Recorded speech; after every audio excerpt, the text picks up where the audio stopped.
atender, vamos fazê-lo. Bom, aí está a nossa revista, tá? O assunto, pessoal, também que eu queria dizer para vocês o seguinte: na hora que vocês entrarem em Salmo do singular, para fazer o estudo, eu peço que vocês lembrem e peguem sua revistinha passada, porque nós já estudamos, já tivemos uma revista da Central Gospel só sobre Salmos, tá? Feito pelo pastor Gerson Brandão, uma revista muito boa, o que vai ajudar bastante vocês na hora da pesquisa, não nessa aula de hoje, mas nas próximas que vem vendo aí. Bom, vai ser no dia 10, né? Domingo. O texto áureo está em Provérbios, tinha que ser o livro de Provérbios, né? E aí vocês percebem que aqui é o seguinte, ó, Deus falando, melhor é o meu fruto. Eu sempre me preocupo com algumas palavras, porque quando você olha fruto em hebraico, significa resultado. Entendeu? Por isso que quando você fala lá, o fruto do Espírito Santo, ele é do singular e foi colocado ali os resultados. Principalmente, por exemplo, quando se fala no amor. Amor é fruto, né? Fruto. Amor é fruto. É um resultado.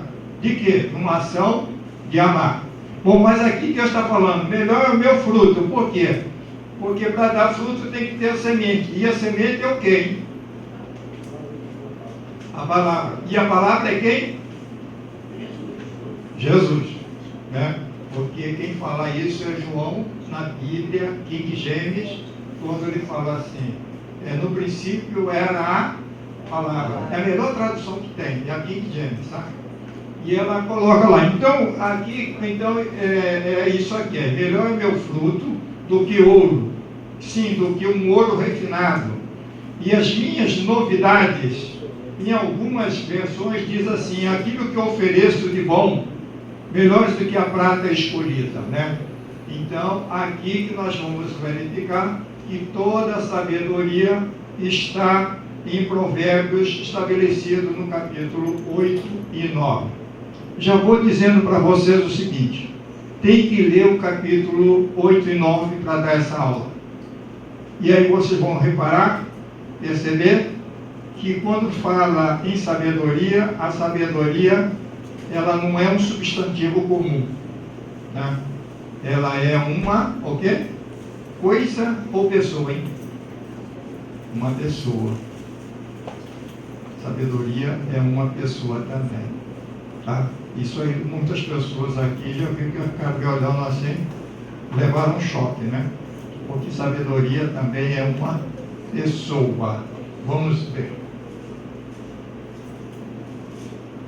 Pastor Fernando e esposa, bem-vindo. Bom, o primeiro objetivo está aqui, olha, pessoal. Vamos lá. Vocês vão ver que nós temos como objetivo compreender que, apesar de a poesia não ser adotada pelos modernos ocidentais como um meio eficaz de comunicação, no Antigo Oriente, esse recurso estilístico era amplamente utilizado. Bom, quem gosta de ler, quem já leu, por exemplo, alguns livros gregos, por exemplo, Ulisses, né? A Ilíada, já sabe que lá está em grego, né? De Homero, e está escrito em poesia. A maior parte dos livros, vamos supor assim, do século 3 para o grego antigo, o hebraico antigo, ele está sempre escrito em poesia. Sempre em poesia. A prosa é coisa um pouco nova, entendeu? Como nós conhecemos. E hoje no nosso modelo, principalmente no modelo do ocidental, o modelo do brasileiro, ele está muito ligado à prosa e não à poesia. Por isso a dificuldade de alguns entenderem o mundo simbólico, entendeu? E as linguagens subliminares. Porque hoje, irmãos, no meio político, no meio econômico, na linguagem da televisão e em muitas outras linguagens, se você não entender, não tiver capacidade simbólica de entender as linguagens subliminares de subtexto, vocês vão ser muito enganados. Entendeu? Interessante, se eu ainda puder falar sobre isso aqui, nós vamos ver. Então, o primeiro objetivo é mostrar que nós temos dois modelos em relação à poesia. Um modelo ocidental e um modelo semítico, um modelo mental semítico. O modelo dos hebreus, ele forçosamente é um modelo semítico oriental que utiliza-se muita poesia nos primeiros seis séculos antes de Cristo, o período que o primeiro templo foi destruído. Bom, o segundo objetivo, conhecer algumas características singulares da poesia hebraica, a linguagem figurada e o paralelismo, né? Como a gente tentar entender bem isso aqui. Eu vou dar alguns conhecimentos, forçosamente, na hora que vocês estiverem estudando os livros de Salmos, vocês vão deparar com mais detalhes sobre isso aqui. E o terceiro objetivo é conhecer os propósitos da poesia hebraica, que é expressar a emoção, facilitar a adoração e instruir em sabedoria.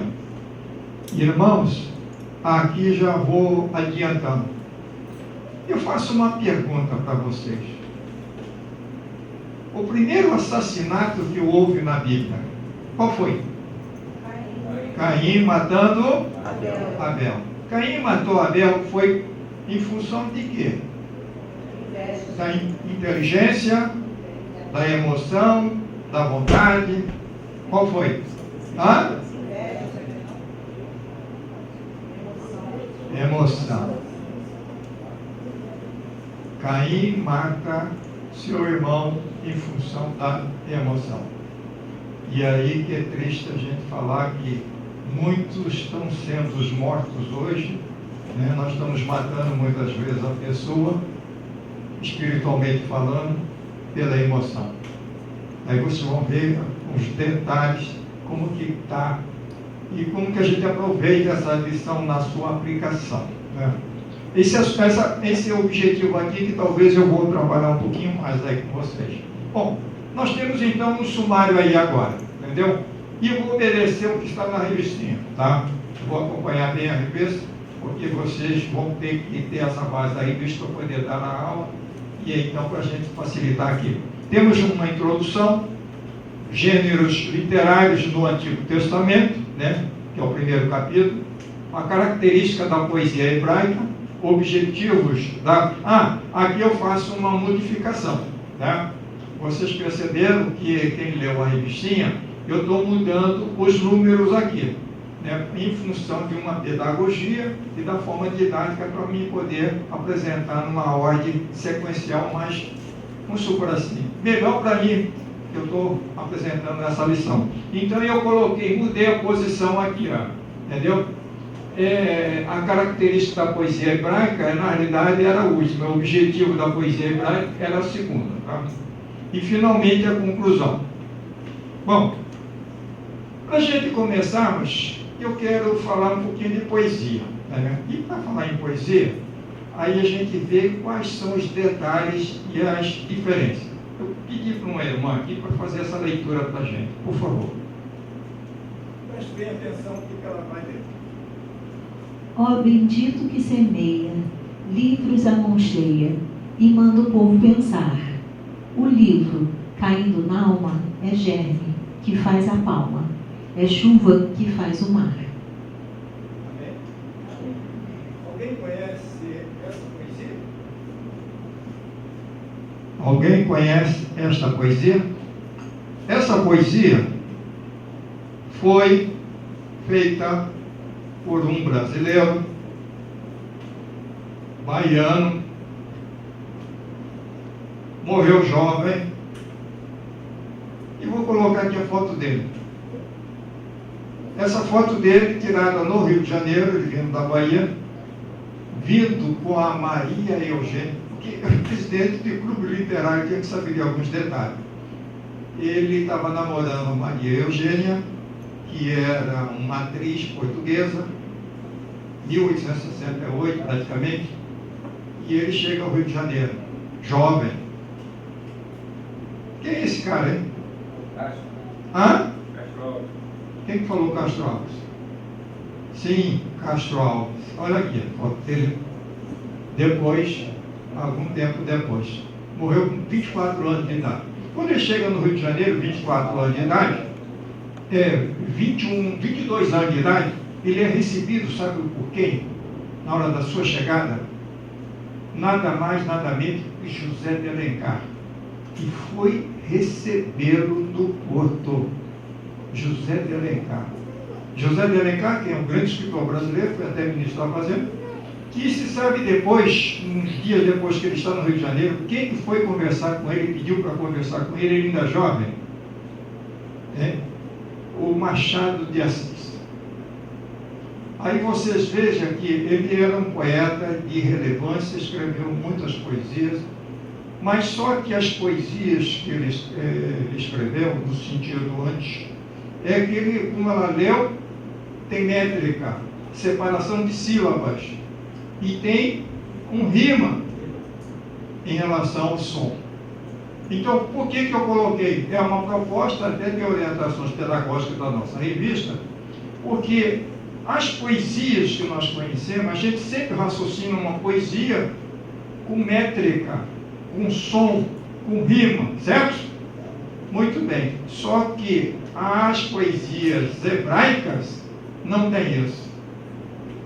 E aí que vem agora o susto para vocês, né? Quando vocês estão lendo a sua Bíblia, a maioria de muitos versículos bíblicos que vocês estão lendo estão em poesia hebraica. E vocês estão lendo como se fosse prosa. Entendeu? Então é interessante isso aí agora. E aí eu fiquei até feliz de eles terem colocado esse assunto, porque não é muito usual isso, principalmente na Assembleia de Deus, para tentar entender isso aí. Então é uma pena que a gente nunca está estudando muito sobre poesia e conhecer os nossos grandes escritores. Para vocês terem uma ideia, Castro Alves, até hoje, na Academia Brasileira de Letras, a cadeira número 7 é dele. Né? Morreu jovem e tal, já passou muita gente nessa cadeira, mas é do Castro Alves, baiano. Ele tem cada poesia, pessoal, olha, que é quando a gente lê, as nossas emoções são afloradas. Bom, poesia, então, é um elemento de muita subjetividade. Deixa eu explicar para você o seguinte, depende de quem? Quem tem o talento para escrever. E é muito subjetivo. As poesias não têm objetividade. Se ela é subjetiva e não é objetiva, ela forçosamente não é muito inteligente, ela não usa a razão, usa o coração, como nós falamos, usa a emoção. Então, as poesias, elas estão muito vinculadas à emoção e não à razão, porque elas são muito subjetivas. Logo, não é tão fácil conceituá-la, porque o nosso modelo ocidental, a gente já quer dar um conceito para a poesia, né? O que é poesia? Aí vamos explicar o que vem a ser poesia. Mas quando se olha para o lado da subjetividade, ela é um tanto difícil de explicar, de fazer dar um conceito. Ela não é exclusividade da literatura. Aí que vem agora a grande diferença. Porque poesia, ela fez uma leitura, mas se você, por exemplo, eu vou à praia, né? Eu gosto de chegar na praia meio cedo, e aí eu fico lá meio sentado, escutando a onda do mar, tchá, tchá. E aí tomando água de coco, eu olho para o mar, eu falo, aqui está a minha poesia. Aí você vai falar, o que é isso? Poesia pode ser uma figura, pode ser um sol, um dia ensolarado. Então, quando se fala em poesia, poesia ultrapassa os conceitos de literatura, tá? Então, a poesia, agora, o poema, e sim, é uma estruturação da poesia. É uma maneira literária de você colocar a estrutura de rima, métrica e etc. na poesia, da poesia. Então, ela não é exclusividade forçosamente da literatura. E a pessoa que tem essa tendência para a poesia, ela tem uma capacidade, como nós chamamos, simbólica, né? Ela trabalha muito com simbolismo.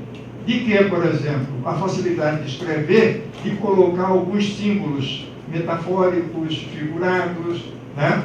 E tudo com base, como se for assim, em coisas de coração, né? Agora, quem é muito racional tem dificuldade para escrever poesia, entendeu? Porque eu me lembro quando eu estava lá, a gente tinha que fazer aquelas leituras e tal, que eu não entendia muito, né? No início, né, da vida. E aí eu ia perguntar para a professora, ela falou assim: mas olha, você tem que viajar em cima da manteiga. Aí eu fui em cima da manteiga, e aí hoje, como a gente não usa muita manteiga, né? Maionese, né? Tem que viajar em cima da maionese, quer dizer, escorregadio e tal, viver num mundo meio férico, de imaginação, para poder entender, porque são coisas da emoção, né? E a emoção, nós vamos verificar que, biblicamente falando, se ela ficar descontrolada, nós já sabemos. A emoção é muito boa, mas nós já sabemos que a emoção já começa a Gênesis no capítulo 4, Caim matando o seu irmão Abel. Porque Deus fala assim: Caim, essa ira que você está com ela, cumpre você dominá-la, o pecado já exagora. Ira exacerbada é uma emoção descontrolada. E aí nós vamos mostrar para vocês que os elementos da ira que nós estamos produzindo, muitos aqui dentro estão produzindo os elementos da ira, nem percebe que está produzindo. O seu organismo internamente tem os componentes da ira, entendeu? Então vamos ver por que muitos de vocês, em certos momentos, vocês perdem o controle. A poesia, basicamente, ela depende da emoção, entendeu? Porque, aí vem um detalhe assim, mas por que dá emoção? Porque a emoção, ela é chamada, no italiano, eu gosto dessa expressão, emovere, né? Porque é a emoção que nos movimenta muitas vezes, mesmo doente, mesmo caído, né? E aí eu vou tentar explicar para vocês. É bom, já que a senhora puxou o assunto, vamos falar. Tem um hino, né, na harpa cristã que fala sobre isso, né, pastor? Qual é? Você lembra? Aquele hino que fala: os mais belos hinos e poesias foram feitos na tribulação. Na tribulação. É uma emoção ali pura. Irmão, deixa eu contar, já que o pastor Fernando puxou ali tribulação, eu já passei bastante, né? Já passei muita, vocês nem imaginam. Como obreiro a gente passa muitas coisas. Mas tribulação são muitas aflições, né? E tanto aflições como tribulação, eles têm o mesmo sinônimo. Para o hebreu, quando você fala assim, no mundo tereis aflições, sabe o que eles entendem? Que aflição para eles entendem já foi incorporado dentro da sua tradição que a aflição, tribulação é mordida de serpente. Por quê? O seu organismo tem que produzir tanto alguns tipos de hormônios e que vai ficar como se o seu corpo sentisse que você foi mordido por uma serpente venenosa. Então você vai produzir alguns tipos de hormônio que vai afetar o seu cérebro. Bom, então vamos analisar assim como que funciona mais ou menos. O correto de todos vocês, inclusive de mim que estou aqui, é o meu cérebro funcionar assim: pensar, sentir, agir.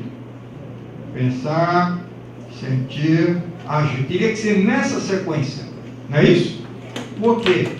Pensar é o intelecto, sentir são as emoções e o agir, a vontade. A vontade. Então, intelectos, emoções e vontade, quem são? Na Bíblia, são os elementos da minha alma. A minha alma, ela tem um intelecto, emoções e vontade. Ou seja, aí eu gosto de colocar no verbo, porque verbo é ação. E a nossa alma, ela é gerente, ela age. Só que elas estão brigando dentro de nós. todos vocês que estão aqui, dentro da sua alma está brigando o pensar, o sentir, o agir. Dependendo de quem você der mais influência, mais poder, ela vai suplantar as outras. Então você deve pensar, sentir, agir. Muito bem. Só que você só pensa antes, usando as suas crenças e valores que temos dentro de nós desde quando nós nascemos. Quando nós recebemos nosso papai, mamãe e tal, as crenças e valores fazem a gente pensar, sentir, agir. Então, crenças e valores estão no inconsciente.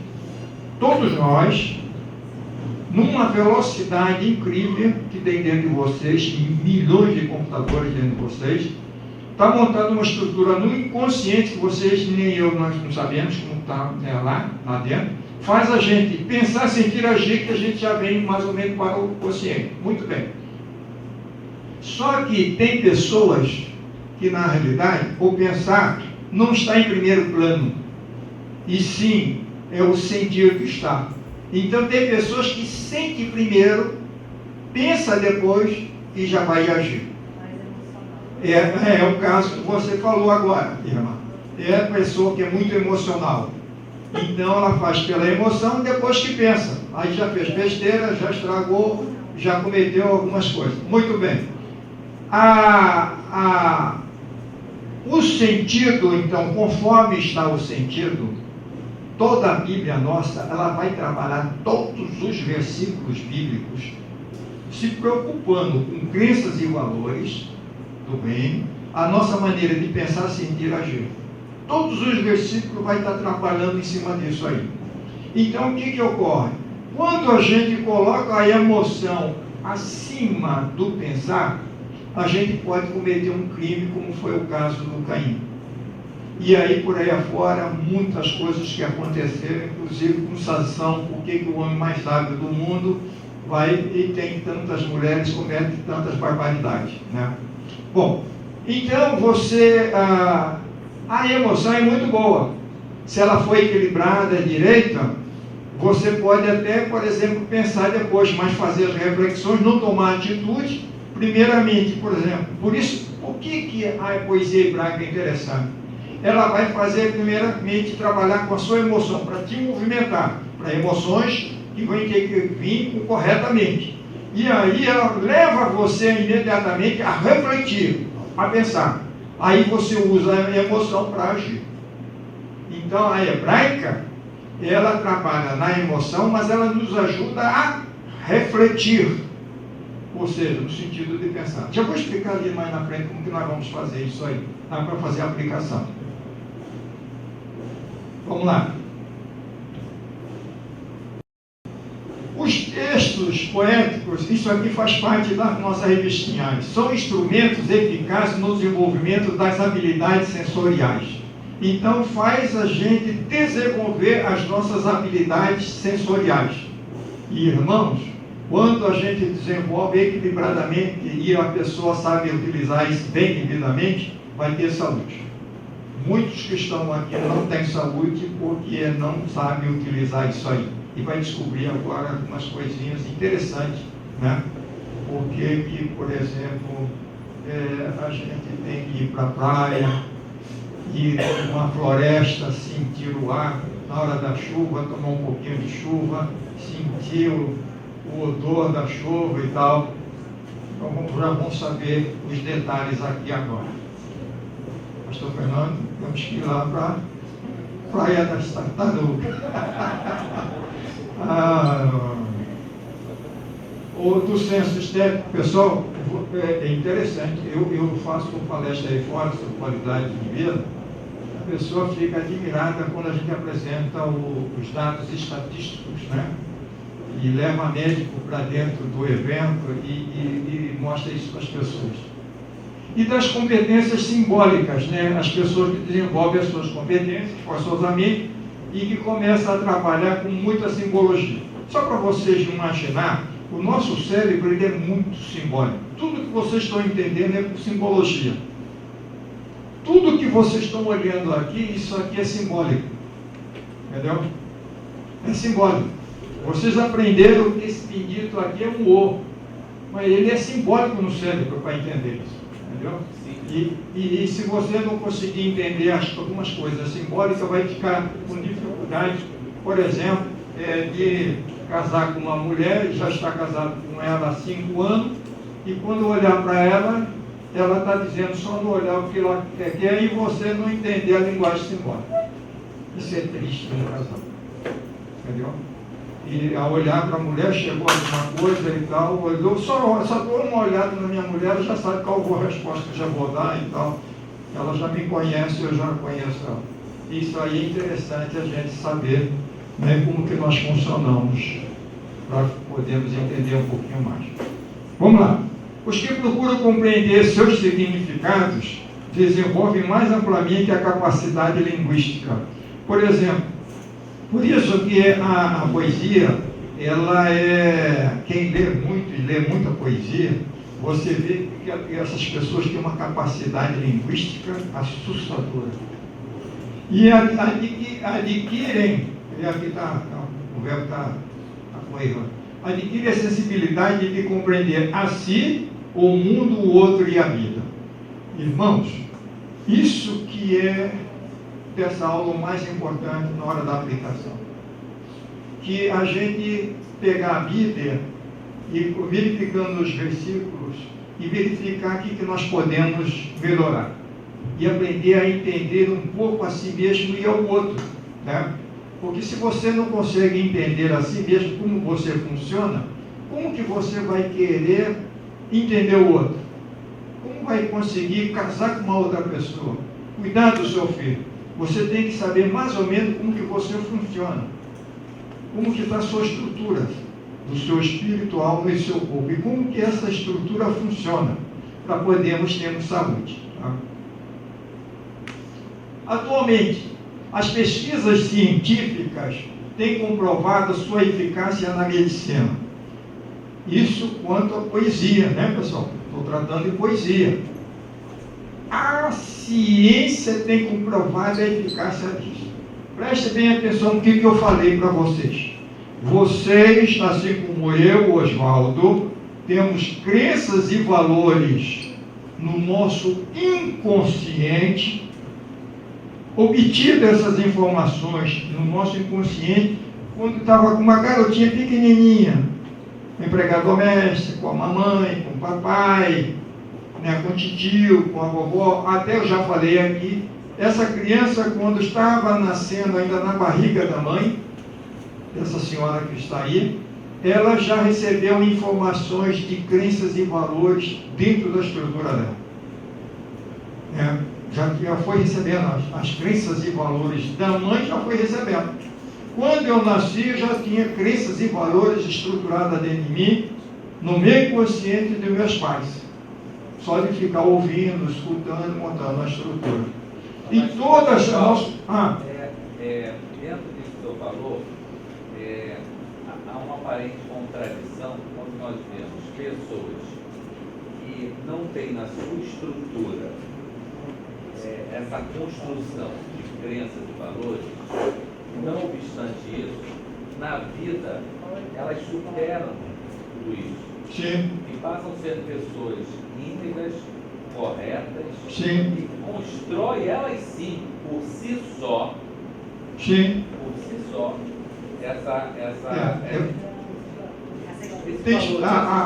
nós temos... Eles não recebem, elas mesmas têm a capacidade de construir. Não sei, o grande detalhe é o seguinte, preste bem atenção que nós temos isso não é uma coisa tão assim, não vou dizer que não seja fundamental, mas... Não, eu acho que quando a pessoa se torna uma pessoa especial é fundamental. Não estou dizendo que é fundamental. Mas existem outras coisas além disso.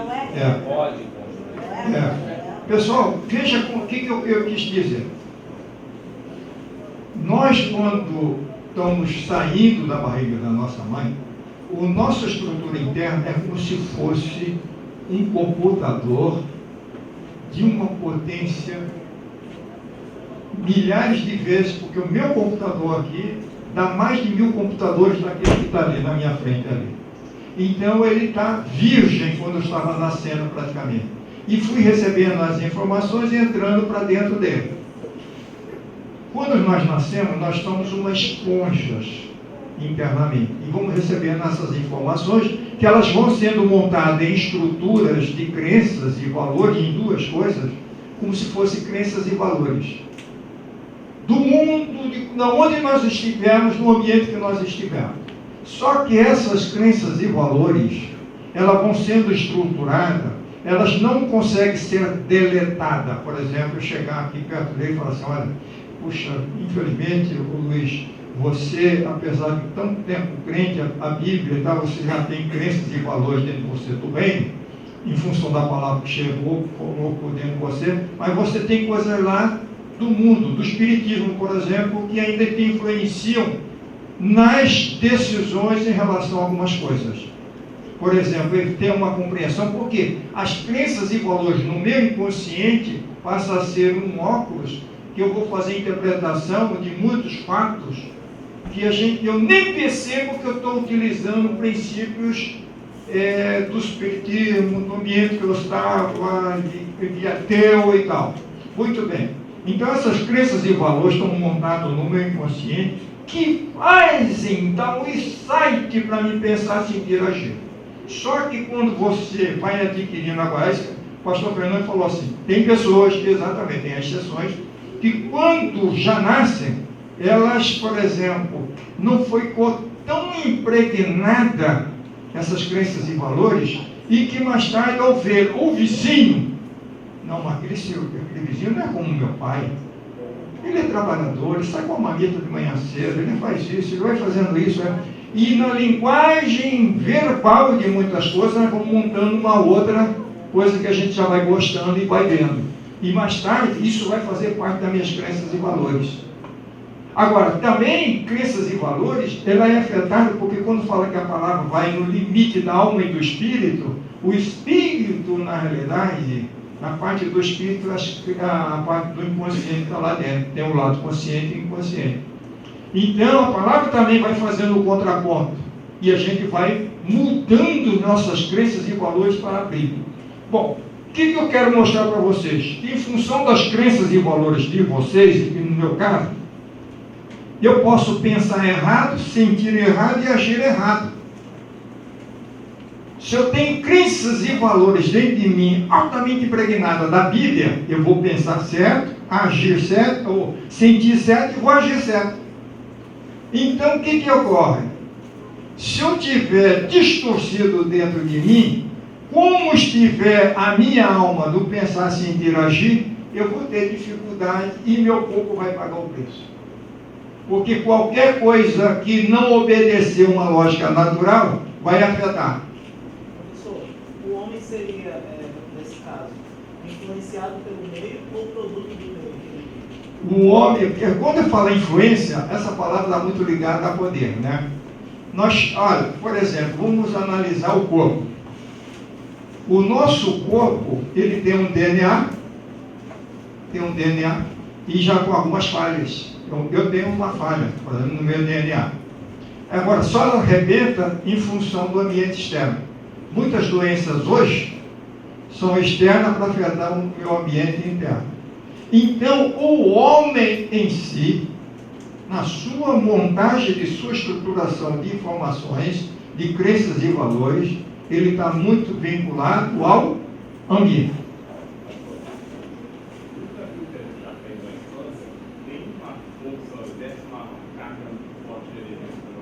Porque se transforma não totalmente em palavra, em discurso, mas em energia.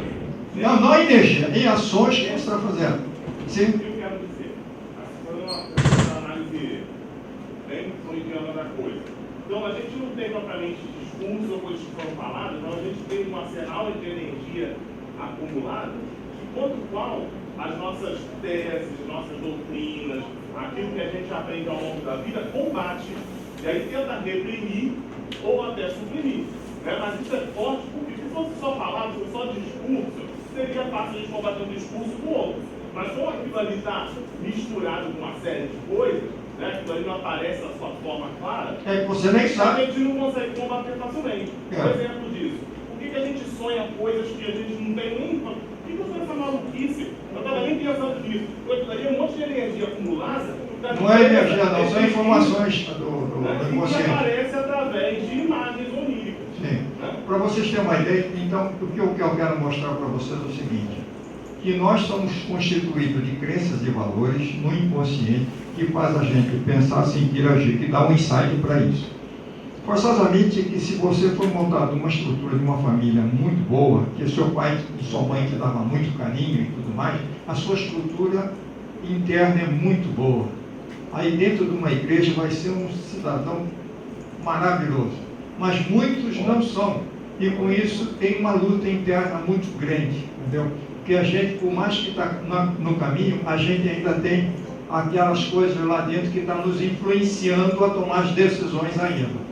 Por isso que a leitura, que nós vamos fechar ali, bíblica, o estudo que vocês estão fazendo, ele é um contraponto de melhoria interna das nossas crenças e valores.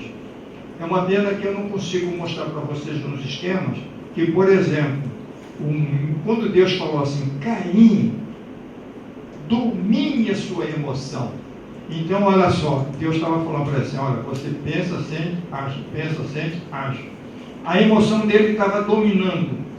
Porque, por exemplo, uma pessoa que está com trauma, ela, no lugar dela pensar, sentir, agir, ela só sente e age. Sente e age. Sente e age. Essa aí eu pensar, é que essa pessoa está com um trauma dentro de si, ela, na realidade, o pensar está meio sequestrado.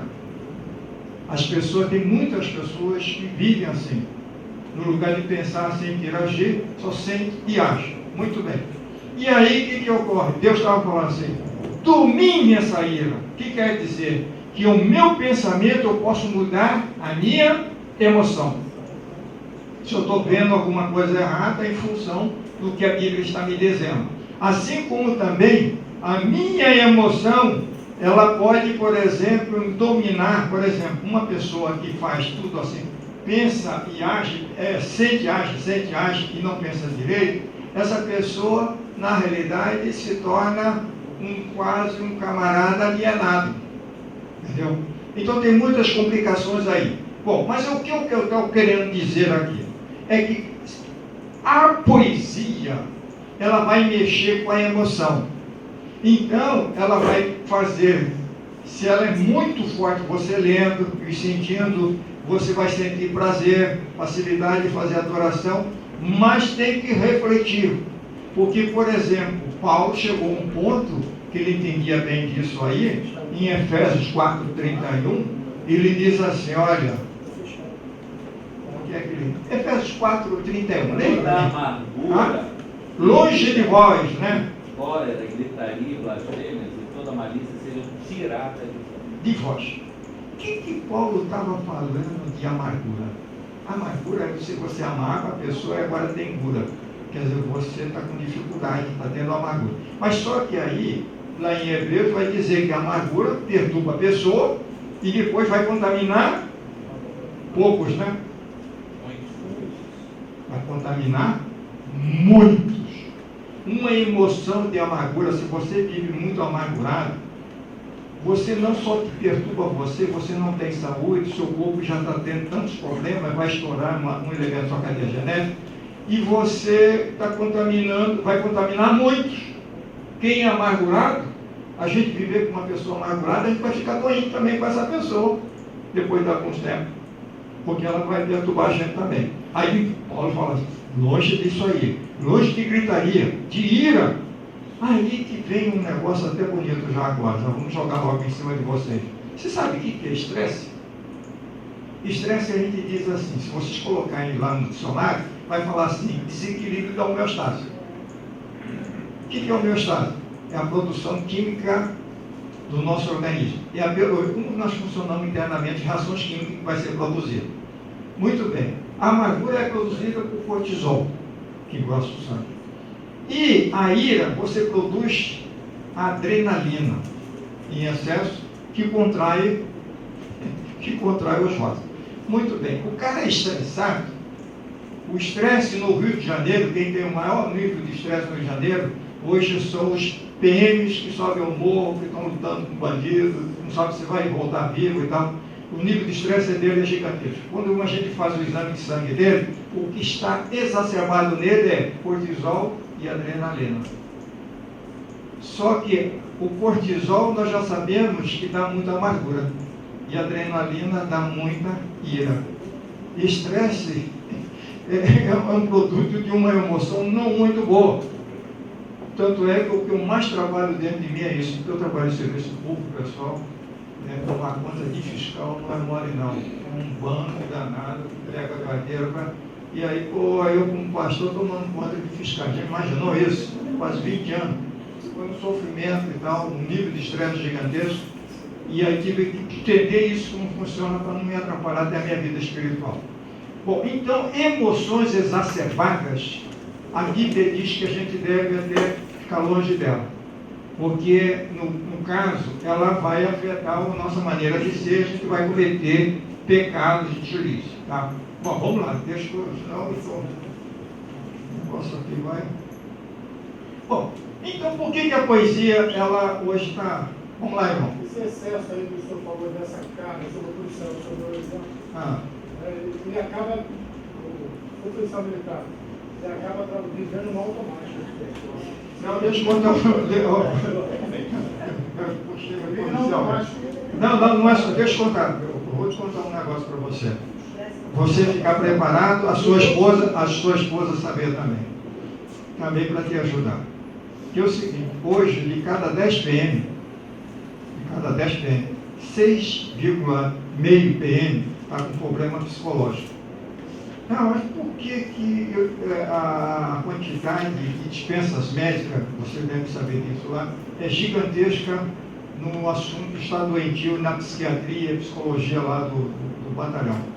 Porque, na realidade, as aflições, quando você trabalha com aflições intensas, ela é uma mordida de serpente no seu organismo. Você vai ter angústia em função de estar ali, tem que sobreviver, tem que dar ali e tal, tem que trabalhar ali. Muito bem. O que o nosso organismo faz? O nosso organismo, em função do ambiente externo, ele vai absorver todinho essa medida da carga. E é preocupante se você ainda já estiver num nível, por exemplo, de estresse exacerbado, você, quando abraçar sua esposa, isso que é preocupante, quando abraçar sua esposa, parte dessa energia que, agora é entendido, né, pessoal? Não é espiritismo, não. Físico, químico, né? Nós temos uma energia e que na hora que abraça com uma outra pessoa, você vai trocar essa energia. Já vamos mostrar ali como que funciona a poesia no corpo humano. Aí sua esposa vai ficar estressada, seu filhozinho também, na hora que você vai abraçar, beijar, o ambiente que já está, a sua linguagem corporal já vai ser mais aquele camarada alegre, chegando satisfeito, já vai chegar com os olhos já perdendo o brilho, o rosto caído, tal que o estresse faz isso, né? Dá um desequilíbrio. E a adrenalina faz o seguinte, faz com que você comece a viver o dia de amanhã, o dia de hoje. Você fica muito ligado. O cortisol na amargura faz você engrossar seu sangue, você voltar para o passado. Então, a amargura, você ama, não ama, mas você fica voltado para o passado, porque cortisol é um referencial dentro de nós para ir para trás. Tanto é que quem, por exemplo, tem muita amargura, você só conversa com ele, você logo sabe que está com amargura. Porque ele começa assim, Assembleia de Deus, lá da vila não sei da onde era assim, porque não sei o quê, porque papai era assim, porque na favela não tinha isso. Aí ele começa a bagunçar. Começa a cuspir. Se você pegasse um pouquinho do cuspe dele e levasse para o laboratório, cortisol puro. Entendeu? E aí, o que acontece? O referencial seu no cérebro que atrapalha. Você não vai conseguir tomar decisões no claro. Entendeu? Por isso que aí tem que usar técnicas para que esse nível de estresse, uma hora dessas querendo conversar comigo, a gente conversa melhor. Porque senão vai atrapalhar aqui. Mas os PMs, os motoristas de táxi e de ônibus trabalham em torno de 10 horas por dia meu filho, sai de baixo, porque esses homens estão todos doentes. Por isso que motorista de táxi, IPMs com 45, na faixa de 45, 48 anos de idade, são todos propensos a um ataque cardíaco e vão morrer. Entendeu? Muitos. Minha esposa costuma falar que era duas coisas, foi 23 anos de táxi, 23 anos de táxi, É um milagre, tá vivo, glória a Deus. Não sei nem o que dizer, irmão. Não, mas, irmão, mas aí você está sabendo agora, né? Pessoal, conhecer esses detalhes externos é fundamental. Porque se o seu lar tem esses problemas, tem que trabalhar ele. Entendeu? Porque o nosso lar é o local do nosso ambiente. Eu sempre digo o seguinte, se é você o causador dessas coisas, pare para pensar. Né? Se você está com problemas hormonais de alto nível, né, que está lhe afetando o comportamento, lembre-se que o seu comportamento, não precisa você falar, baixa a sua linguagem. Chegou em casa, a mulher olhou ele, chegou ele. Aí todo mundo, só de você falar isso e sentir o baque, você produz reações químicas dentro de você. Altera seu ritmo circadiano, seu relógio biológico dentro de você. Quando você vê uma pessoa bem vindo lá, assim, aquela pessoa te fez um mal, fulano, aí dentro de você, na hora, o nível hormonal é gigantesco. Já falei aqui, tinha uma colega, fiscal da Receita, ela foi sequestrada, colocaram no carro atrás, né, do bagageiro, aí numa comunidade dessa aí, o cara fortão lá pegou, tirou a roupa dela, teve um relacionamento com ela, aí com isso, o que o cara fazia? Usava avanço. Sabe o que é avanço? Aquele desodorante forte, né? Avanço. Pois bem, essa mulher, depois de alguns meses, até ano, ela faz até hoje, faz tratamento, se passando um cara por detrás, ela sentia esse perfume, o cara passando por detrás, ela estremece e começa a chorar. Então, são as coisas de comportamento, acho que dá trauma, afeta a gente tem que estudar, saber bem essas coisas, né? Uma aula bíblica dessa, eu tive que colocar como aplicação isso aqui, porque era aqui. Vamos ver, eu estou atrasado aqui, hein, pessoal. O que é isso aí? Aí, na realidade, são palavras, né? A pessoa sendo envolvida, mas na realidade é o abraço, né? A terapia do abraço. Primeiramente, eu vou explicar algumas coisas interessantes. Terapia do abraço. Na realidade, muitas pessoas precisam sentir que são amadas, tem que ser abraçadas, os filhos principalmente, né?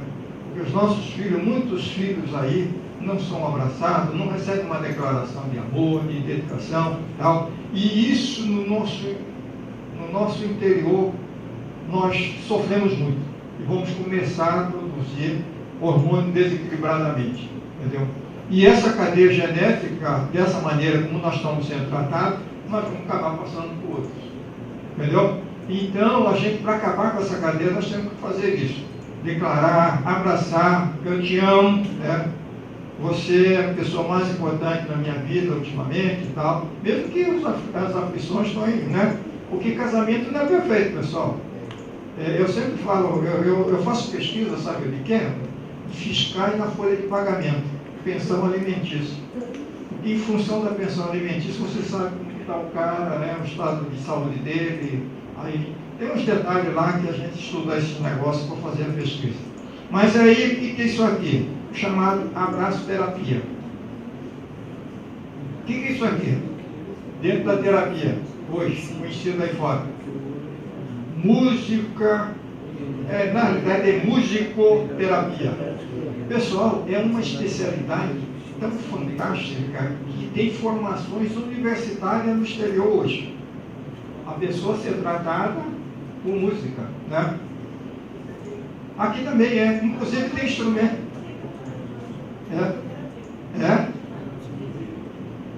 Aí aí vem agora um detalhe importante. Porque quando eu falei na emoção, a emoção ela está na onde? Na nossa alma, não é isso? Mas ela está vinculada aqui, ao corpo. Tem pessoas dentro de sua casa e tal, está falando alguma coisa, mas quando você olha uma pessoa, você já aprendeu a olhar para a pessoa, você sabe que ela está usando a inteligência, mas está mentindo. Mas por que você sabe que ela está mentindo? É só olhar para o corpo. Porque o corpo, ele é a expressão honesta de tudo que está acontecendo na sua cabeça. Porque o corpo fala e forçosamente o corpo fala. Então, veja você que o nosso corpo, aí agora é o seguinte, aí está aqui o Luiz. O Luiz está me vendo, ouvindo, né?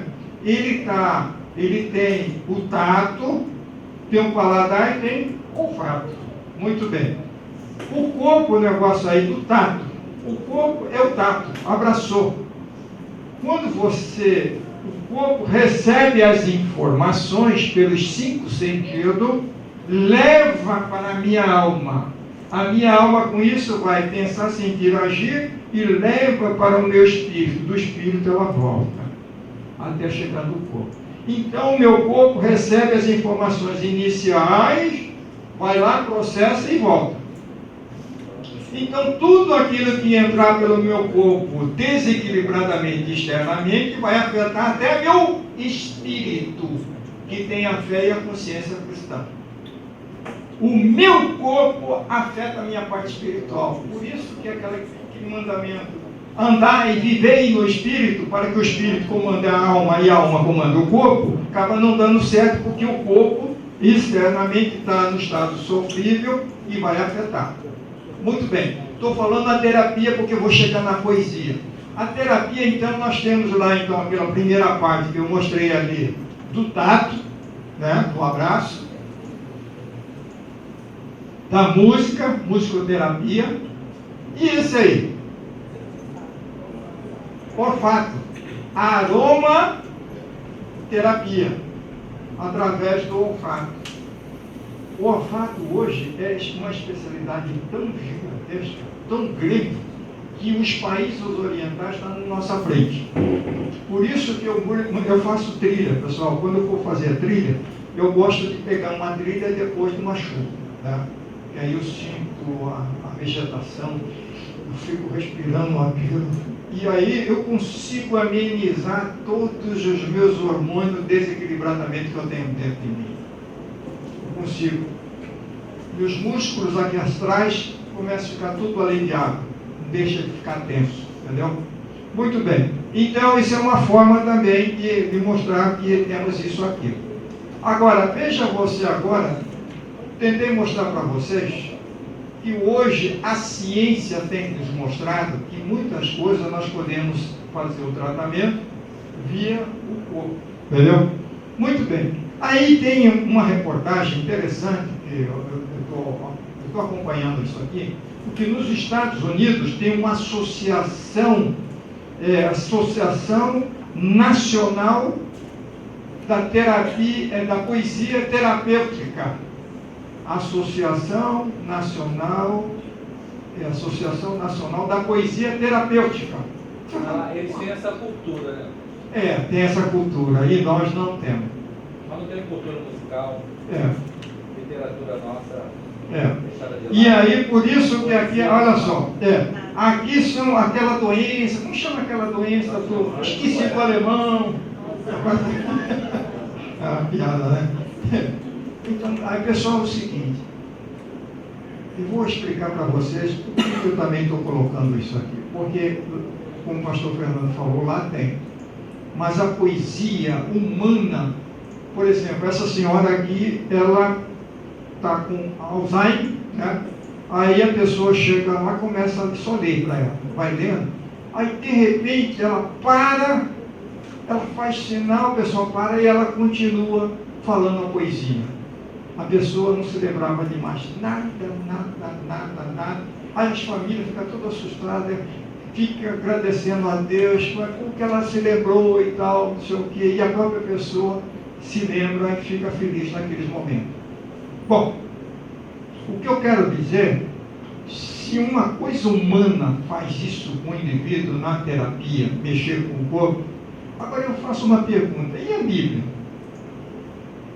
Porque nós tivemos um caso aqui, tivemos um senhor que morava aqui no fundo da nossa igreja ali, passado. Esse homem ficou algum tempo internado, e já na reta final para morrer, eu ia lá e tal, começava a pegar a poesia de Salmo, e ele olhando para mim, e eu começava assim, né?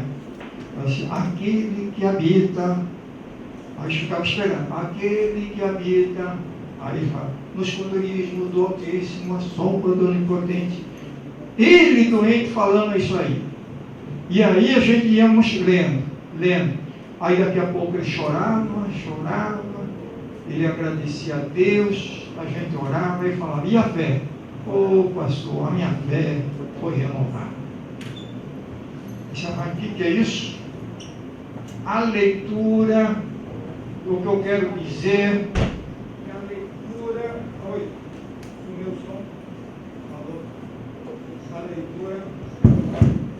A leitura faz, principalmente da Bíblia.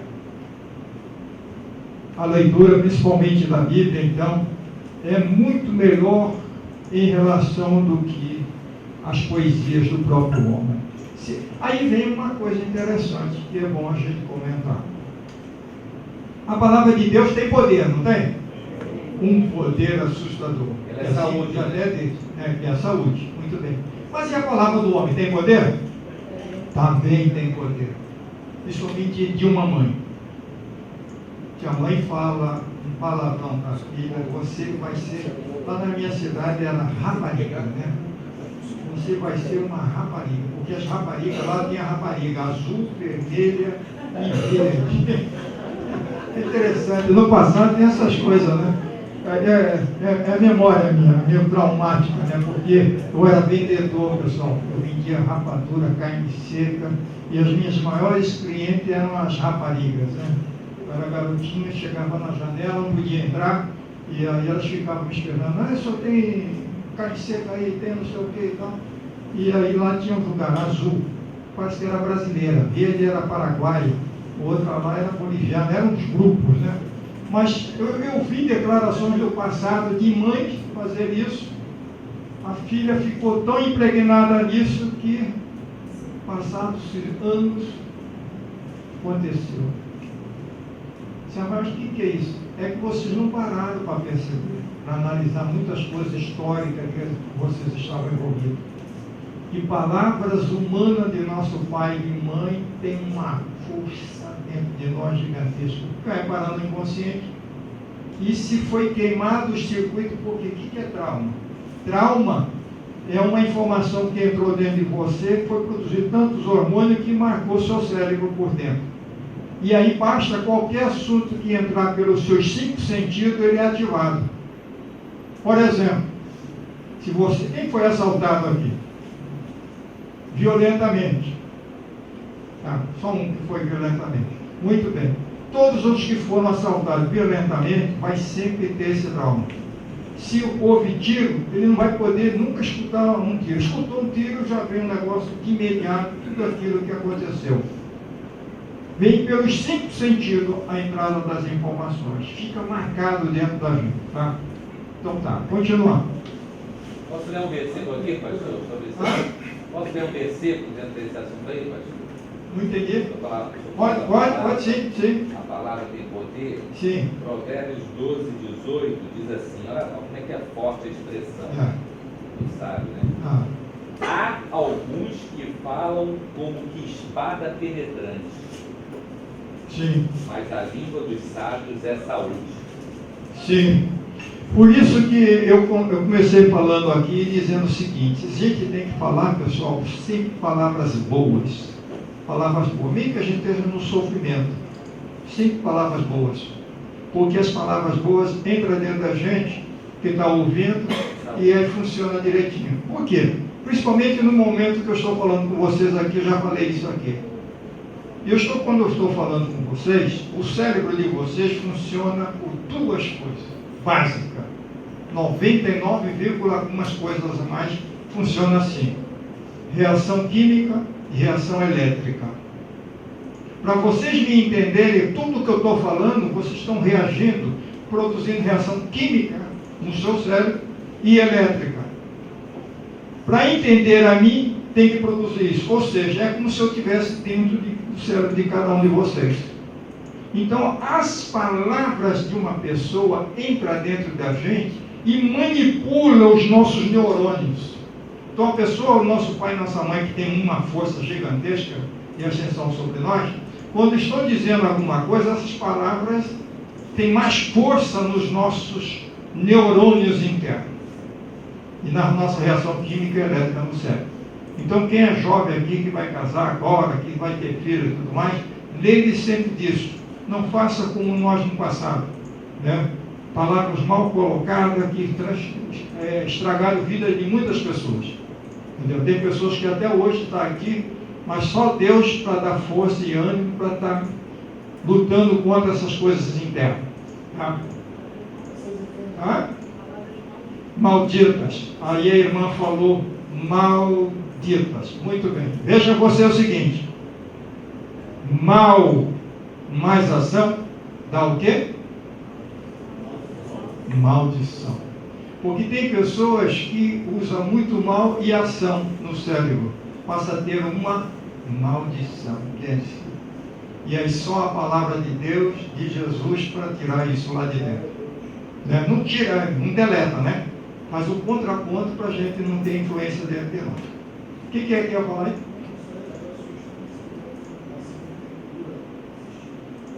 Há alguns tipos de traumas, irmãos. A palavra é terapêutica. Sim, Deus cura e tudo mais. Mas tem coisas que Deus não vai te curar. Você vai ter que conviver com isso.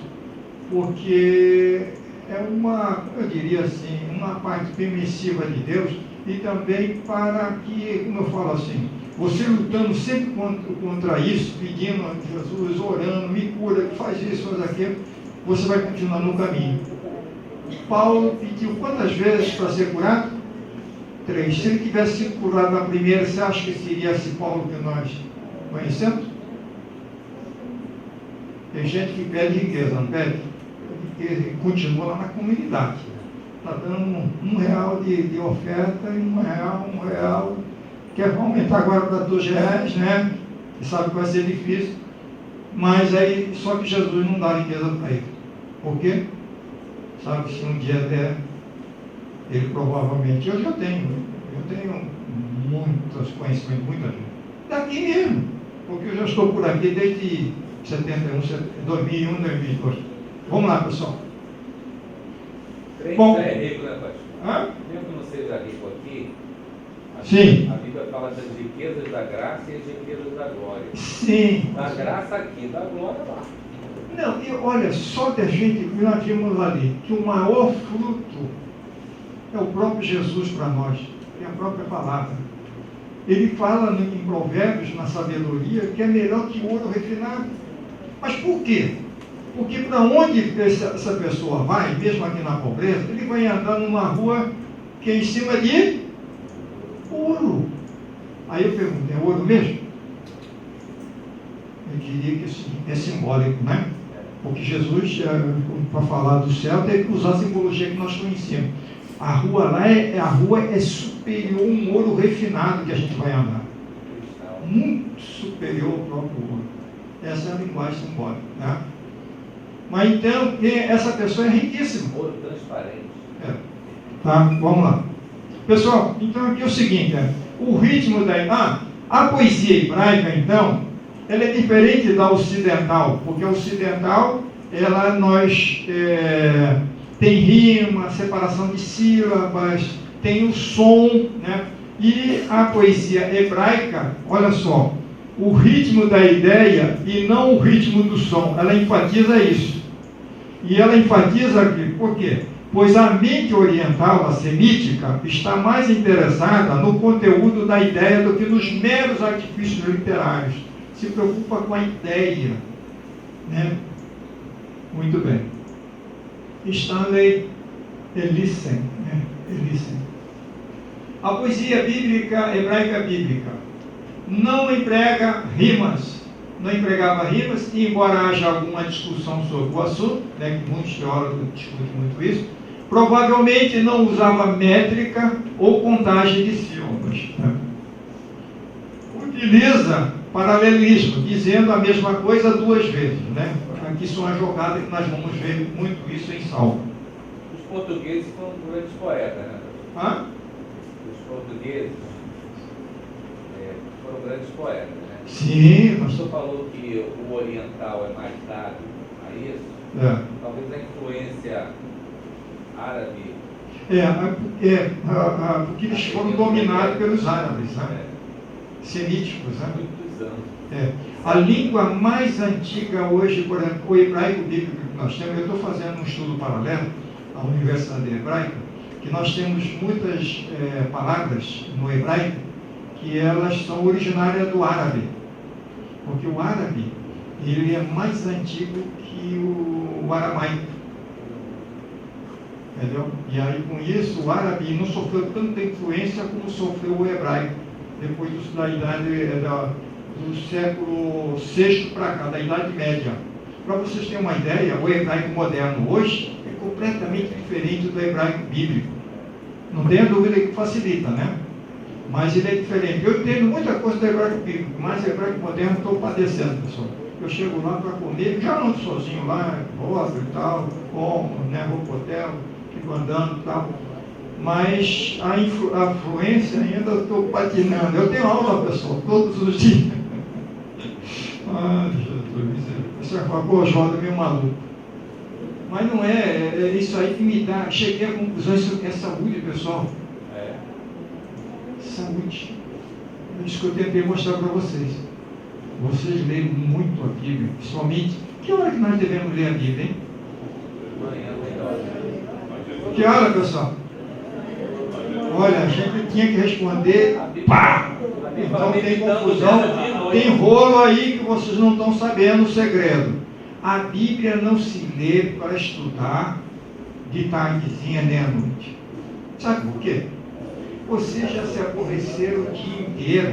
Vocês estão estressados, nervosos, hormônios tudo complicado.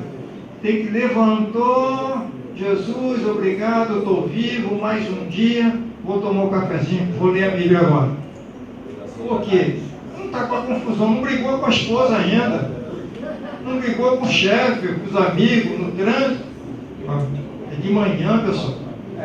Depende do circadiano. Poxa, tomou um café, sentou para ler a Bíblia, que beleza, que maravilha. Aí, o dia inteiro vocês vão ter sempre algo assim para pensar. Pô, mas o que foi que eu li? Aquele versículo me incomodou. Vocês vão, sabe o que vão se fazer? Vocês vão ruminá-lo, vão ficar andando e sempre pensando no versículo. Estou trabalhando, pô, mas lá o Senhor é meu pastor, e de fato ele é meu pastor e tal, não sei o quê. Sabe o que significa isso? Em linguagem popular, meditação. Vai ter saúde, apesar das aflições do dia. Tá? Nossa compreensão é limitada pelo fato que ninguém que vive hoje ouviu a cantada alguma vez em sua forma original. Nós estudamos agora recentemente lá o canto de Moisés e o canto de Débora, né? E que está no seu original, a gente não sabe de fato como que é que eles leem, né? Infelizmente, grande parte da arte oral, da poesia hebraica, perdeu-se para sempre, né? Perdeu-se, principalmente nos primeiros séculos de Jesus. Para vocês terem uma ideia, quando Jesus nasceu, tinha mais judeus já fora, vivendo, por exemplo, a Septuaginta, que é a nossa Bíblia em grego, a Septuaginta, que é a Taná em grego, ela em um ano 250 foi traduzida em Alexandria, no Egito.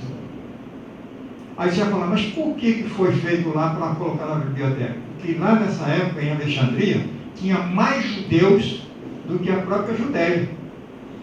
E eles já tinham perdido a noção do hebraico. Queriam a Bíblia para ler em grego. Entendeu? Então, são as coisas interessantes e muitas coisas foi perdida com o tempo. Né? Gênero literário do Antigo Testamento. Nós temos a poesia, olha só. Vamos verificar uma coisa interessante. Poesia no Antigo Testamento. Além dos livros que vocês vão estudar 5 livros aí, né? Vão estudar Salmos, vão estudar Provérbios, Eclesiastes, Cantares e Jó. 5 livros, não é isso? Porém, não são só 5 livros não, pessoal. Está faltando um deles que é fantástico. Um dia que alguém já foi aqui a Jerusalém? Pastor Fernando não foi. Só pelo Google. Foi, né? Só pelo Google. Mas quando a gente chega em Jerusalém, que a gente tem um lugar lá que é clássico, o cara tem que ir lá. É o Muro das Lamentações. É o livro que está voltando aqui para a gente estudar. Jeremias, Lamentações. Né? Só que Lamentações, não sei se você sabe, são 5 capítulos, ele é poético. E Lamentações, ele fazia parte do livro de Jeremias, antigamente. Mas foi separado e tal. Só que Lamentações, sabe o que significa Lamentações? Porque a gente, quando chega lá, não sei se você já reparou, elas estão lá,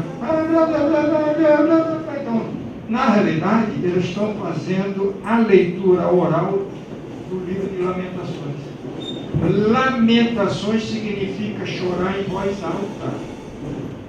Entendeu? Aí eles ficam ali e começam até a chorar. Quando eles acabam ali, que eles levantam, colocam o papelzinho para eles virem, tem que ver o rosto deles.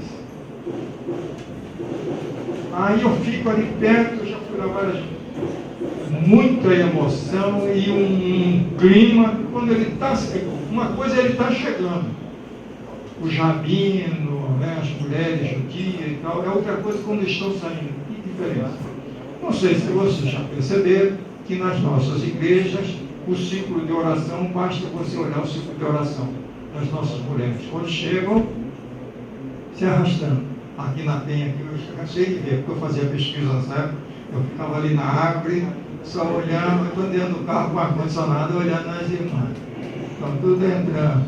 É que eu faço pesquisa, pessoal, e eu tenho que olhar, ficar observando. Na hora da saída, você tem que ver um sorriso, conversando e tal. Por quê? Porque orar, meditar e ler a palavra faz você produzir bons hormônios no organismo. O grande detalhe é que quando estamos nas aflições, a gente vai produzir hormônios desequilibradamente. E a gente esquece de usar os antídotos para a gente produzir bons hormônios, como a serotonina, a endorfina e a dopamina. Tem pessoas aqui que estão tendo relação sexual e está no automático. Entendeu? Não tem aquele prazer que deveria ter. Mas porque está desequilibrado. Então, a endorfina é muito relação sexual. Mas a endorfina também você produz no cérebro, você tendo prazer de viver, alegria, prazer, andar, praia, né? Boas palavras, leitura, meditação, oração. A gente produz endorfina. Agora, que dirá serotonina? Serotonina, sabe o que é? Você entrou numa depressão crônica, violenta, chegou lá, o cara vai te dar remédio psiquiátrico. O psicólogo não faz isso. E esse remédio que ele vai te dar, tomando por base para você produzir serotonina. Para a alegria voltar, pensar direito e tal.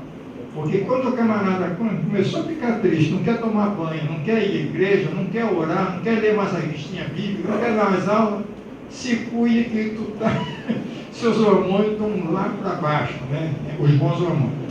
Vamos lá. Então, olha só, o livro de Lamentações é chorar em voz alta, são 5 capítulos. Dê uma lida, nós precisamos de estudar isso. Sabe por quê? É o livro de administração, de gerenciamento interno de perdas. Você perdeu o pai, perdeu um filho, perdeu um emprego, perdeu não sei o quê, algumas coisas. Lamentações, chorar em voz alta, é um livro de gerenciamento de perdas. Bom, aí, agora veja você o seguinte. Mas aí, a poesia hebraica não é só esses 5 livros que vocês vão estudar também, não. Então, já falei, Lamentações, Em Gênesis, capítulo 3, versículo 14, versículo 19, é Deus fazendo a citação das maldições e Deus falando em poesia hebraica. Aqui 3, 14, 19, vocês já leram muito, né? Mas é poesia hebraica. Gênesis 4, 23, 24 é uma poesia hebraica. Lameque, era Lameque, que tinha 2 esposas. Aí ele fala assim: olha, mulher, eu matei um homem e um jovem, né? Eu tinha matado 2.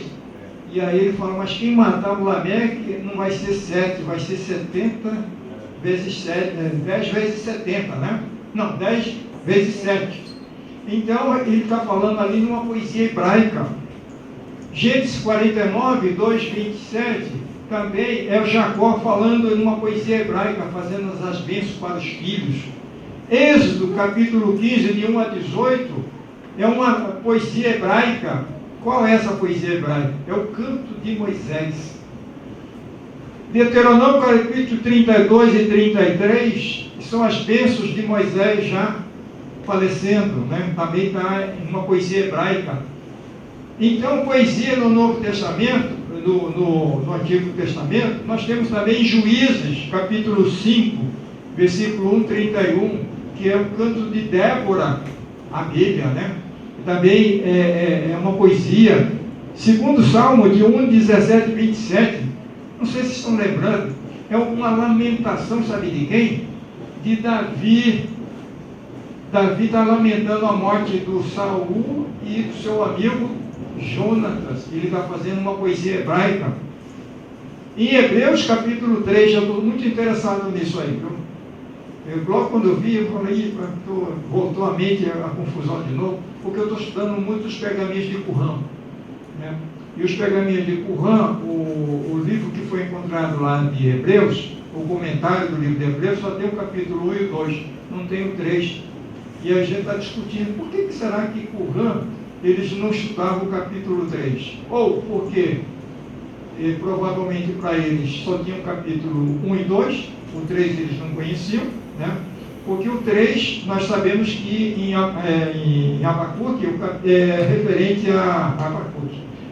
O capítulo 3 é um salmo, né? É uma canção cantada com instrumentos musicais, é poesia, né? Abacuque 3, e é uma lamentação também. E outros espalhados pela Bíblia. Aí vem um detalhe: poesia hebraica na nossa Bíblia tem quantos por cento, hein? Quem dá um chute bom aí?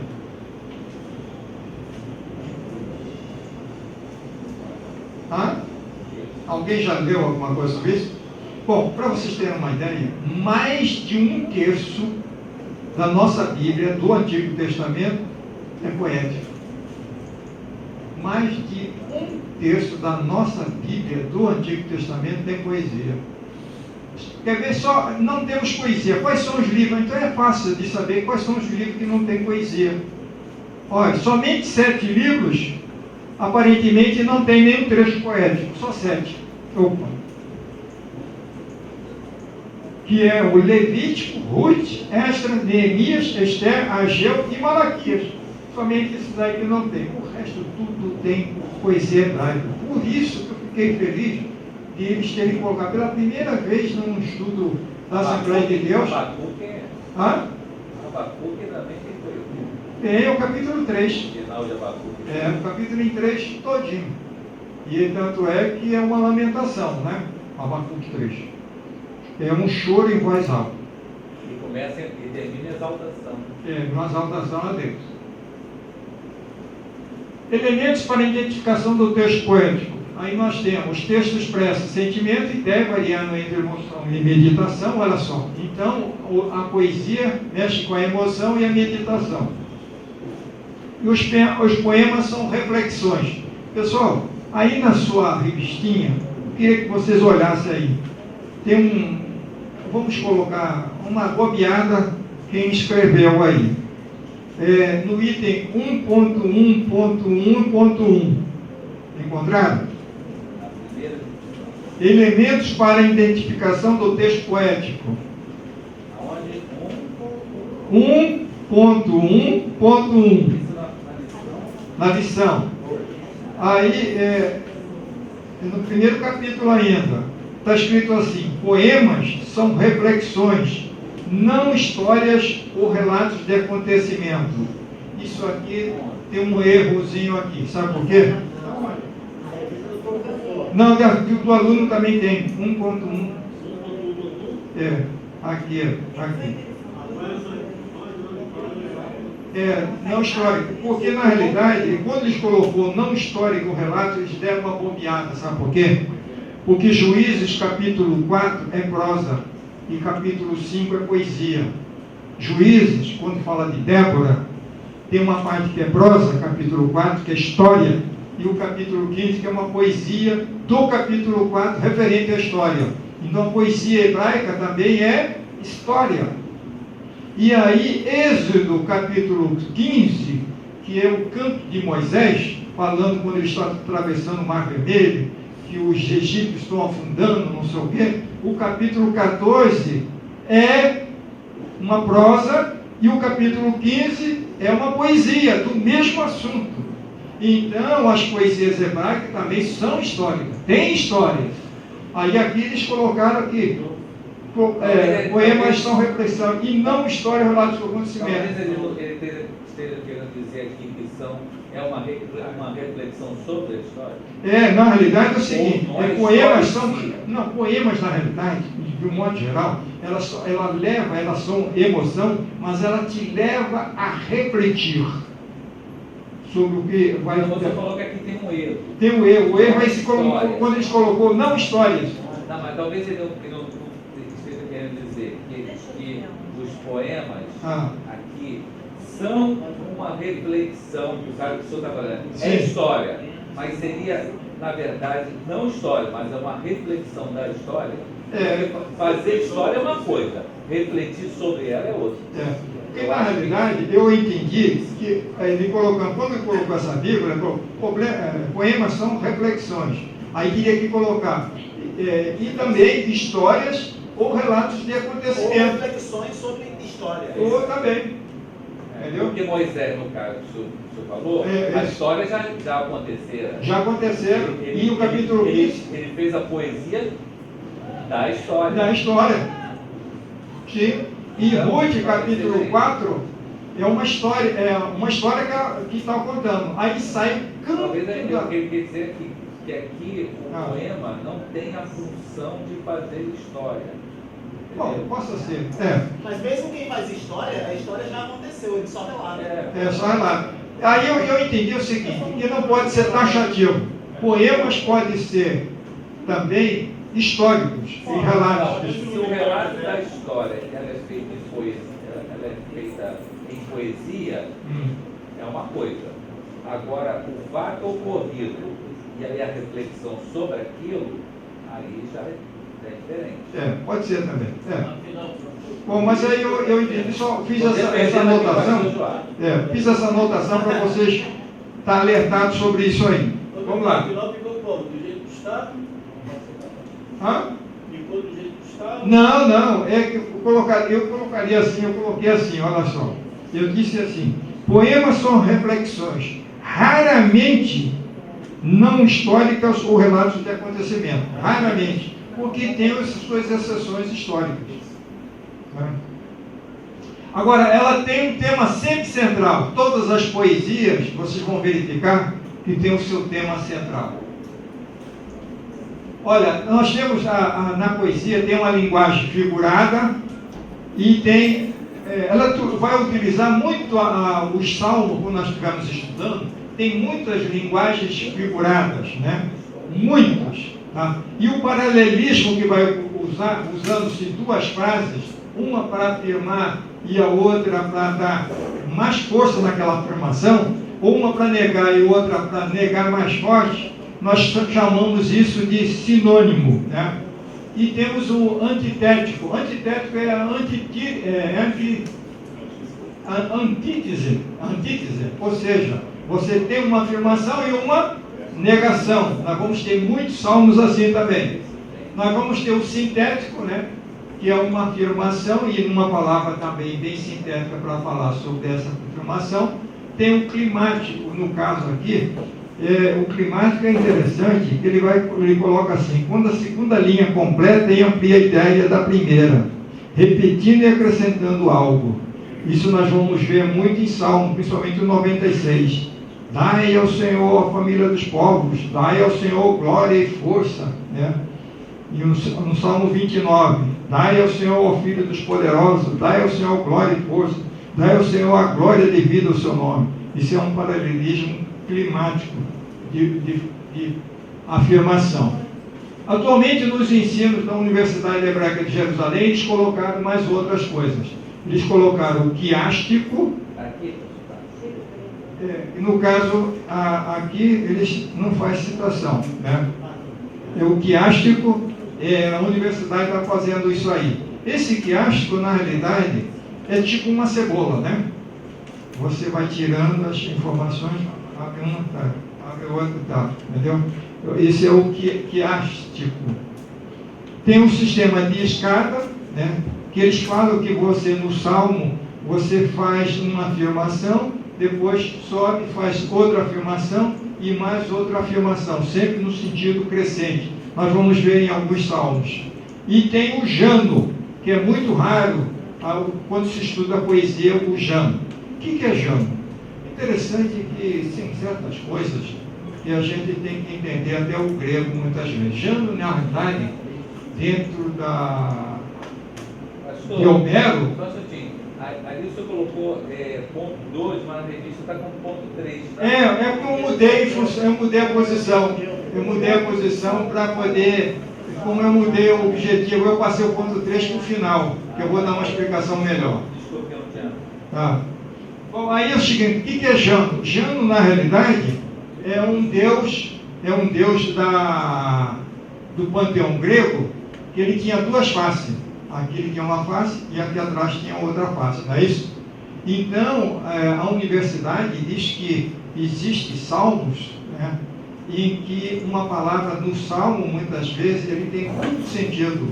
Ou seja, você pode dar, por isso que tem a confusão, muitas vezes, a nossa briga na hora da interpretação, porque um entende uma coisa, outro entende outra, porque a palavra dá um duplo sentido. Então, para eles, isso aí é Janô, para os judeus, né? É uma palavra que tem duplo sentido. Bom, aqui agora que é o seguinte, eu coloquei então, o objetivo da poesia hebraica é exprimir emoções. E lembrando então que a emoção está muito vinculada ao corpo.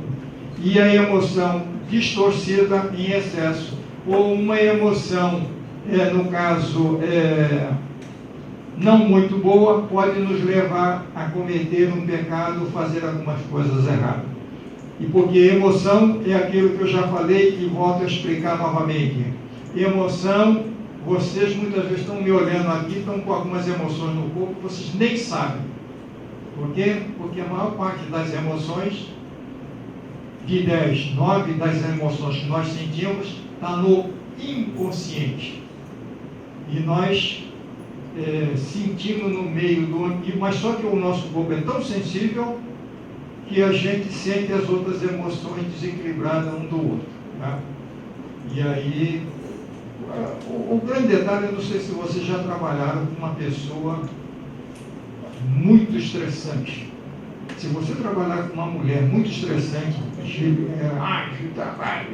grita toda hora, 2 anos com ela, no segundo ano, quando a gente vai para a junta médica e a gente tiver que fazer do cara cortisol salivar, a gente vai descobrir que o cortisol salivar daquela pessoa é igualzinho da outra. Porque a gente transfere isso de uma pessoa para outra, né, em função do ambiente. Cortisol salivar. Pessoal, cortisol salivar eu faço todo ano no meu check-up. Entendeu?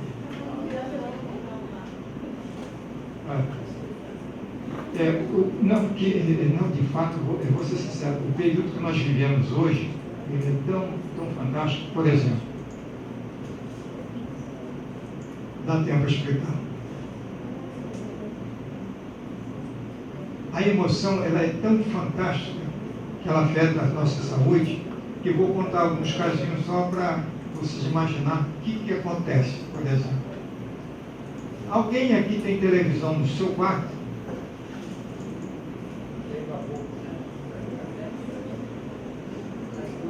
Vamos ver, analisar o seguinte. Antigamente nós tínhamos um celular, e o celular não era digital, ele era analógico. Aí você pegava o celular, toda hora, tchau, tchau, tinha um que ficava 10 minutos,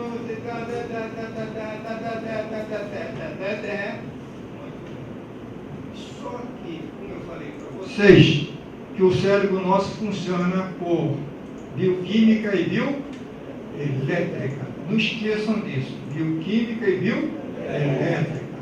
No campo, no cérebro do Luiz aqui, a gente não está vendo, mas ele tem um campo magnético aí dentro dele, nos neurônios dele. Os neurônios dele aí estão funcionando com 1,8 milímetro volts. Não é dele não, vocês todos, no meu caso também. Eu tenho um campo magnético aqui. Esse campo magnético aqui pode ser afetado por um celular, principalmente as crianças. Tem países aí que até 14 anos de idade, a criança não compra celular. É o país mais correto que existe no mundo, é a saúde para suas crianças. Por quê?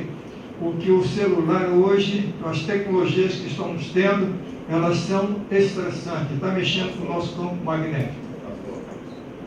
Mas costumam negligenciar, mas em jogos de videogame, geralmente na tela de apresentação fala que crianças que têm a convulsão, ataque epilético, etc., não podem jogar esse tipo de coisa. Deixa eu contar, já que você puxou o assunto. Aí, no ajuntamento, a gente tinha que tirar a ressonância magnética do cérebro. E aí tinha um funcionário que era viciado em droga. Raciocinou, né? Viciou em droga. Aí a gente tinha que analisar, verificar e tal, e a gente olhava no cérebro dele aonde que estava a marquinha, que é um ponto chamado estratégico que dá, que ele é ativado quando ele não vai tomar droga, vai dar abstinência, aí ela começa a disparar e vai incomodar e deixa o camarada malucão. Muito bem. Aí nós tínhamos também funcionário que era viciado em jogo de loteria, corrida de cavalo. O cara não ficava um dia sem entrar naquela loja em Madureira, não sei o que, tinha várias antigamente. Estão subindo esse negócio, né? Tá bem. Bom, aí jogava para lá e tal, tirava ressonância magnética, sabe onde que era o pontinho? No mesmo lugar do viciado de droga. O viciado em cigarro, no mesmo pontinho do cérebro. O viciado em sexo, no mesmo pontinho. O viciado, agora que nós descobrimos, em computadores que anda muito com o computador, mais de 8 horas no computador e tal, joga, faz isso, faz aquilo, que um dia não pode ficar sem um computador, é no mesmo pontinho. O que significa? Que vícios descontrolados no cérebro é o nosso mesmo ponto. Mesmo ponto. E ele é terrível. Aí olha só um monte. Tive um caso que os pais tinham uma criança pequena, eu não tinha essa criança, e os pais toda hora, os dois eram funcionários, tinha que estar dando licença médica pela junta para poder ficar cuidando da criança, que era muito fraquinha, muito doente, e não sei o que, chegava no médico, o cara não via nada e tal, e os médicos, e eu como chefe, que é o Raí, bem entendido, eu sou físico, químico, né, tenho que analisar o lado físico, eles estão do lado médico, né. Eu meio desconfiado do negócio, esse lado de vocês e tal. Vamos fazer um negócio? Vamos. Vamos na casa do cara para verificar o que está ocorrendo. Pô, João, mas o que nós temos que ver com a casa dele? Falei, peraí, pô.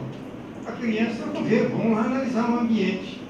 E depois que você examinar todo o ambiente, se me vem e faz um relatório para mim. Você de mandar um médico fazer isso só quando você tem estrutura e você pode falar para ele, se não for, eu vou te transferir. Para onde? Fronteira. Conta Porã. Aonde que ele sabe que ele vai sofrer lá. Aí tem poder, aí tá o cara fez. Quando foi a esclarecimento, de repente o cara abre a janela, um transformador bem do lado da janela desse da Light, aqui lá era eletro. Muito bem, o campo magnético do transformador no quarto afetava a criancinha. tiramos as criancinhas dali, passou a dormir no quarto de empregada, acabou a dispensa médica dos pais. O que quer dizer isso? Que a emoção nossa, o corpo ao sentir, porque o corpo nosso, ele é muito emocional, o nosso corpo. Por isso que a propaganda hoje, na televisão e tudo mais, ela não vai mexer com uma propaganda racional do seu lado. Ela vai ter que mexer com o seu emocional para você comprar. Porque já sabe que você está doente, não está muito bem, e está... Você sente, age, vai trabalhar o sentir, você vai agir, vai comprar. Porque se você pensar, fala, não, meu cartão, juro, não sei o que,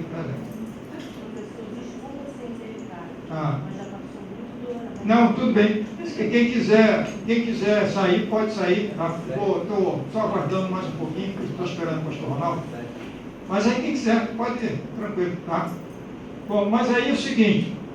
Então, em emoção, você tem que saber, a aplicação dessa aula, eu estou tentando mostrar para vocês, que a saúde para contrabalancear os nossos desequilíbrios é leitura, meditação, oração. Isso nós temos que fazer. E aí, então por isso que eu coloquei esse item no finalzinho. E ser um facilitador da adoração. Por quê?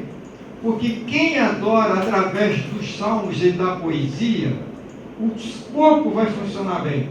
Se o corpo funcionar bem, a alma funcionará bem, o espírito estará bem também. Tá?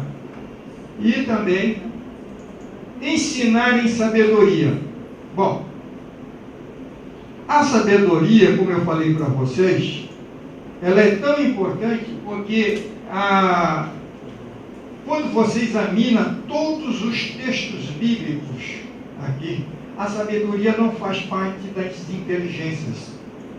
Ela não é inteligência intelectual, não é emocional e não é a inteligência volitiva. Ela não faz, porque veja você, quais são as inteligências que você tem? Você tem uma inteligência física que é do corpo, entendeu? Aí tem uma inteligência emocional e é a inteligência intelectual e a inteligência volitiva. Muito bem.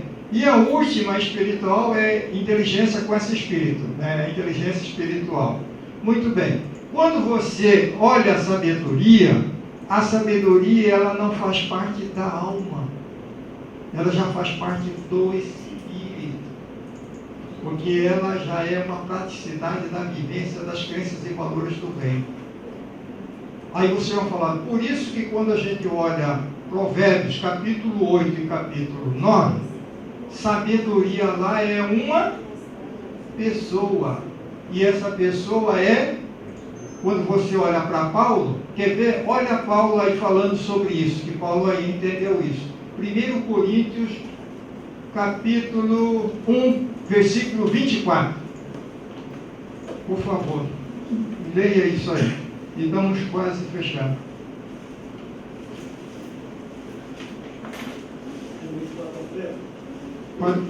Isso. Mas para os que foram chamados, tanto judeus como judeus, Cristo é o poder de Deus e a sabedoria de Deus. Sim. 1 Coríntios, capítulo 1, versículo 24.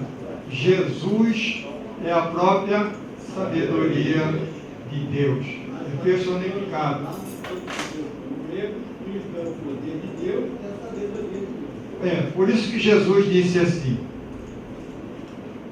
se alguém, no caso aqui, se o Oswaldo me ama, viverá a minha palavra, não é isso? Viverá a minha palavra. Se alguém me ama, viverá a minha palavra, ou guardará a minha palavra. O Pai o amará, viremos e faremos morada dele. Muito bem. Nós não estamos só com o Espírito Santo, nós não somos só o templo do Espírito Santo, nós estamos com Jesus e com o Pai. E Jesus conosco, nós somos a própria sabedoria, temos a sabedoria. Então aí, veja só então. Quem é sábio então? É só aquele que aprendeu, no sentido que incorporou e que vive. Porque se você está estudando a palavra, estudando, está lendo, está meditando, está orando, mas não vive a palavra, não pratica, a sabedoria não está dentro de você, que é o próprio Jesus.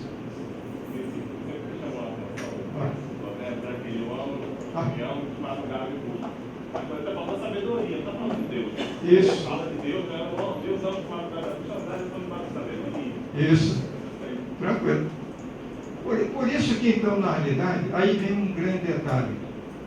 O que faz um homem de Deus, um pastor, muitas vezes cometer um pecado? Aí quando você examina, todos, é por isso que eu gosto de ler muito a bibliografia, né, daqueles grandes homens que cometeram deslize, mas se arrependeram, voltaram, já estão morrendo, estão escrevendo, né, a sua história. De um modo geral, esses grandes homens de Deus, que eram sábios, eles caíram ou pelo poder, pelo dinheiro ou pelo sexo. Então, o poder, dinheiro e sexo, a maior parte é o destruidor da própria sabedoria, entendeu? Aí que a gente vem entender então Salomão, né? Salomão acabou se escorregando, né? Foi em função de quê? Poxa, o homem mais sábio do mundo, né? Bom, aqui eu coloquei só a Bíblia, só para lembrar para vocês, por favor, leia esse ano, é o nosso desafio, né? Leia esse ano a Bíblia inteira. Não passa a ser um professor que só conhece parte da Bíblia, né? Porque nós já fiz uma pesquisa sobre isso. Puxa vida, quantos professores não leram a Bíblia inteiramente, né?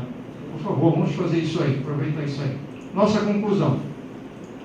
O texto poético hebraico nos desafia a pensar, ou seja, na realidade, é refletir. E em segunda, exige uma resposta emocional, conforme as crenças e valores do reino de Deus. Então é isso. Lembre-se sempre disso. Ao tomar-se uma decisão importante, não o faça na emoção. Entendeu? Se vocês têm uma decisão importantíssima para tomar na vida, não faça na emoção. Espere outro dia, principalmente em casa. Se vai brigar com a esposa, quer falar alguma coisa, vai, segure, né? Aí quando chegar amanhã, você não vai ter mais nem vontade de dizer, esquece, acabou isso aí.